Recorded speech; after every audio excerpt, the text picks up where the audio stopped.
Gold trusted gold buyers. మీరు తాకట్టు పెట్టిన బంగారాన్ని విడిపించి ఈ రోజు ఉన్న మార్కెట్ ధరకు కొనబడును.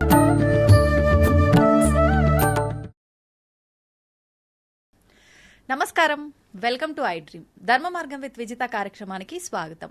ప్రస్తుతం మనతో పాటు ఉన్నారు ప్రముఖ ఆధ్యాత్మికవేత్త, శ్రీ విద్యా ఉపాసకులు, ఎంతో మందికి మంత్రోపదేశం చేసిన గురువుగారు.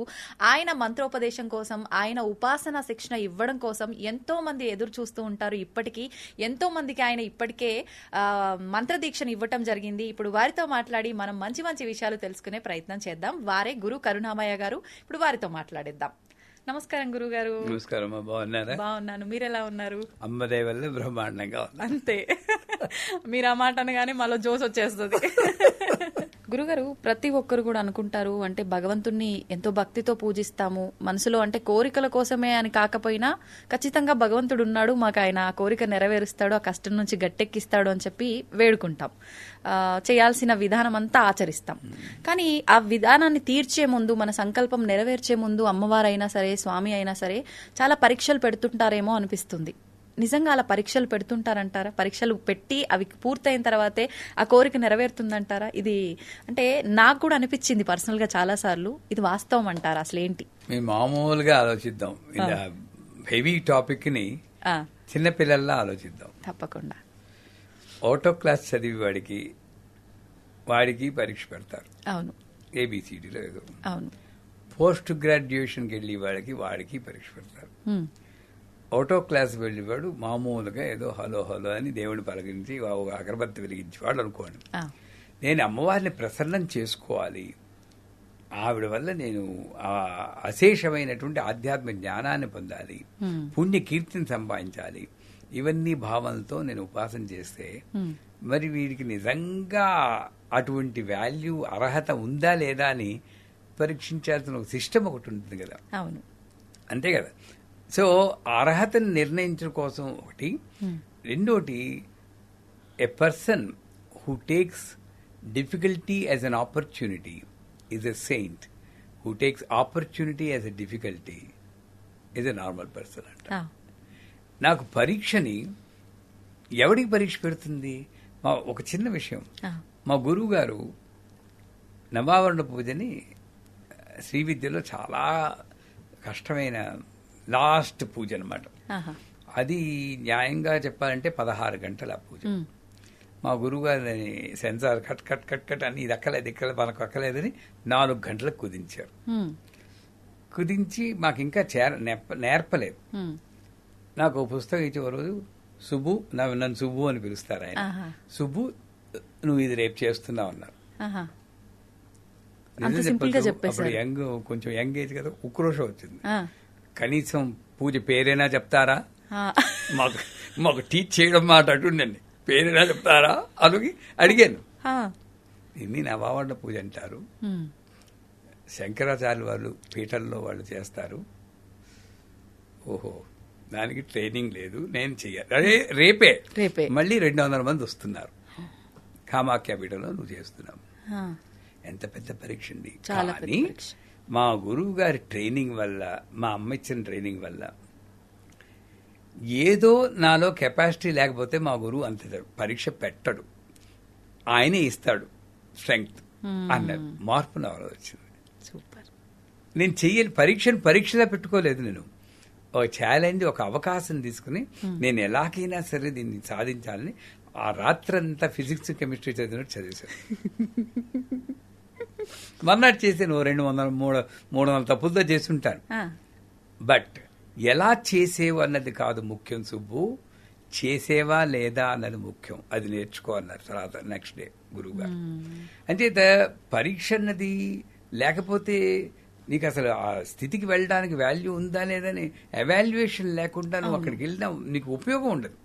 ఇప్పుడు రామదాసే ఉన్నాడండి, రామదాస్ లైఫ్ మామూలుగా గుడికెట్టేశారు అనుకోండి, ఎక్కడైనా ఇంత గుర్తుంచుకోరు కదా. ఎంతో మంది గుళ్ళు కట్టారు. ఎందుకు గుర్తుంచుకుంటున్నాం? తానీషా అతను జైల్లో పెట్టి ఫాట్ పని కొట్టి, మరి అది పరీక్ష కదండి. పైగా ఈయనేమో పిలుస్తుంటే ఈయనకి దర్శనం ఇవ్వకుండా వెళ్ళి తానీషాకి దర్శనం ఇచ్చాడు. అక్కడ మళ్ళీ ఇంకో పరీక్ష. ఆ పరీక్షలో ఒకసారి బ్యాలెన్స్ తప్పి ఎవడబ్బా సొమ్మని కులుకుతూ ఉన్నావు నోరు దారి అనేసాడు. అనేసి వెంటనే గుర్తొచ్చి దెబ్బల కోరవలేక అబ్బా అని పిలిచాను ఎవరుకోక నాయన తెలుసుకున్నాడు తన తప్పుని. అంత చనువు ఉండేది ఆ తరంలో. భగవంతుడంటే ఒక ప్రత్యేక రూపం కాదు, నాలో ఒక భాగం అన్న ఆ క్లోజ్నెస్ ఉండేది. అంచేత పరీక్ష అమ్మ అనుగ్రహం దగ్గరికి వెళ్ళి కొలిది 100% ఏదో రకంగా ఒక బంగారమే ఉందండి. బిస్కెట్ లా ఉంటుంది. బిస్కెట్ ఏం చేస్తారండి, తింటారా? మరి నగేసుకోవాలా? నగేసుకుంటే కొలిమిలో కాల్చాలా? నీకు ఒక రూపు ఇవ్వాలంటే బంగారాన్ని ఎలా కాలుస్తున్నావో అలాగే నీకు ఒక రూపు ఇవ్వాలంటే అమ్మ కూడా నిన్ను అలాగే కాలుస్తుంది. అంటే బంగారంలా కాదు, పరీక్ష పెడుతుంది. నేనేమనుకోవాలి, పరీక్షలు వచ్చి కొలిది ఎంత పాడోళ్ళకి ఎంత పరీక్ష రాలేదండి. కుంతిదేవుంటుంది వచ్చి జన్మ అంటున్నా కూడా నాకు ఇలాంటి జన్మ ఈ తల్లి, ఎందుకంటే ఎంత బాగా నీవు దగ్గరయ్యావు అని అనుకుంటుంది కదా. అంచేత పరీక్షల్ని నేను అమ్మకి దగ్గరయ్యే ఒక ఉపకరణం కింద నేను భావిస్తే నేను పరీక్ష కింద భావించను. ఎన్ని పరీక్షలు పెట్టారు మా గురువు గారు కానీ నా జీవితంలో కానీ విపరీతంగా వచ్చాయి. పెద్ద టాపిక్ అది. అంటే పరీక్ష పెడుతుందంటే 100% పెరుగుతుంది. మరి నువ్వు కోరుకున్నది లేదా నోరు మూసుకుని మామూలుగా ఒకరి తెలుగుతూ కూర్చో, పర్లేదు, నేనేమీ పరీక్ష పెట్టాను. కానీ ఇక్కడికి రావాలి అంటే వారు చదివితే పుణ్యకీర్తి సంపాదించి అమతిర్మేధ శృతి స్మృతిరంతమా పుణ్యకీర్తి పుణ్యలభ్య. పుణ్యకీర్తి ముందు అమతిర్మేధ శృతి స్మృతి అన్న పదాలు ఉన్నాయి. అంటే నువ్వు ఏ ఆలోచన వచ్చినా సరే దానికి లొంగకుండా ఈ ఆలోచన అమ్మ వల్లే వచ్చింది, ఆలోచన ముందు అమ్మ ఉంది అన్న స్థితికి నువ్వు చేరాలి. దానికి పరీక్ష పెడుతుంది. శృతి స్మృతి, వేదము ఉపనిషత్తు చదువుకోవాలంటే నీ కంటతా వచ్చిందంటే 64 ఏళ్ళు పడుతుంది 4 వేదాలు పట్టుకోండి అనేది ఎవరో చెప్పారు. 16 ఏళ్ళు ఒక వేదానికి, అంత వయసు మన దగ్గర లేదు. అంటే వేదం వచ్చిందా అని చూడకుండా వేద సారం నీకు వంటబెట్టిందా అని అక్కడ పరీక్ష పెడుతుంది. శృతి అనుత్తమ, నువ్వు మామూలు వాళ్ళగా ఉన్నావా లేక యునిక్ గా ఉన్నావా?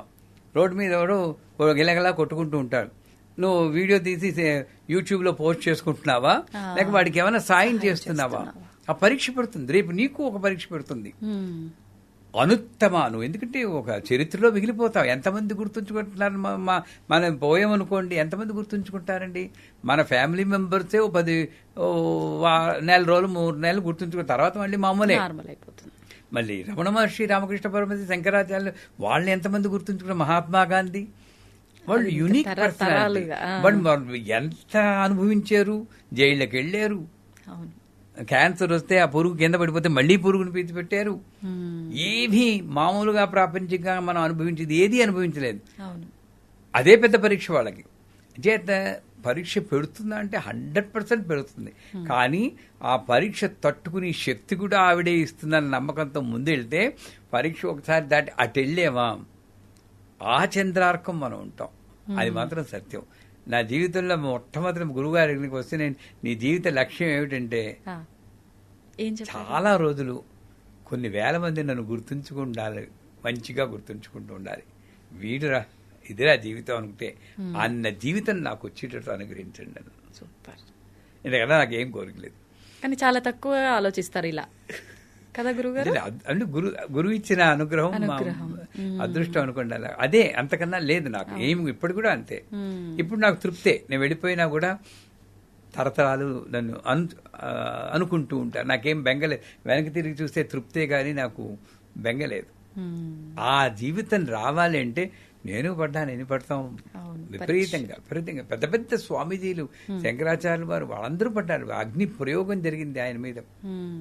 ఇవన్నీ తట్టుకుని అమ్మ అనుగ్రహంతో నిలబడ్డాడు గనకనే ఇంతెందుకు ప్రహ్లాదుని తీసుకోండి.